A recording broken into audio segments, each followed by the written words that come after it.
Mettez pause, cherchez vous-même la solution avant de regarder la correction. Bonne vidéo.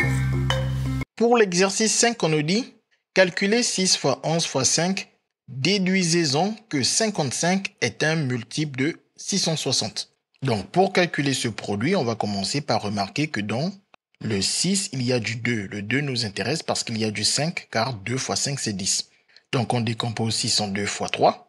Puis on regroupe le 2 et le 5, et le 3 et le 11. 2 fois 5, 10. 3 fois 11, 33. Et pour multiplier par 10 un entier, il faut juste rajouter 0 à la fin.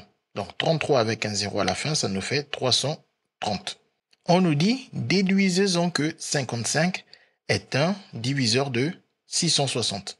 On nous rappelle que quand on prend A et B entiers, on a que l'entier B divise l'entier A si on a que A est égal à B fois un entier K. Par exemple, 6 est égal à 2 fois 3, donc on peut dire que 2 divise 6. On peut même dire aussi que 3 divise 6. On nous fait remarquer que dans ce cas, A est multiple de B. 6 est multiple de 2, 6 est multiple de 3. C'est-à-dire tout simplement dans la table de multiplication de 2 et dans la table de multiplication de 3. Donc nous ici, pour montrer que 55 est un diviseur de 660, il faut arriver à écrire 660 comme étant égal à 55 fois K.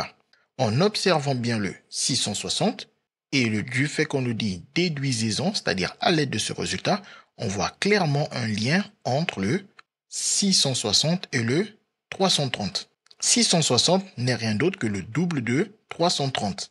Et comme on a la décomposition de 330, on remplace alors 330 par sa décomposition. Et maintenant, dans cette décomposition, nous on veut avoir du 55 fois quelque chose. On cherche le 55 ici et on le voit clairement ici apparaître. Le 55, c'est le produit de 11 et 5 qui nous donne 55. Et ici, on n'a plus qu'à effectuer le produit de 2 et de 6 qui donne 12 pour dire que 660 est égal à 12 fois 55. On a donc écrit le 660 comme étant 55 fois un nombre. Ce qui nous permet d'en déduire que 55 est un diviseur de 660.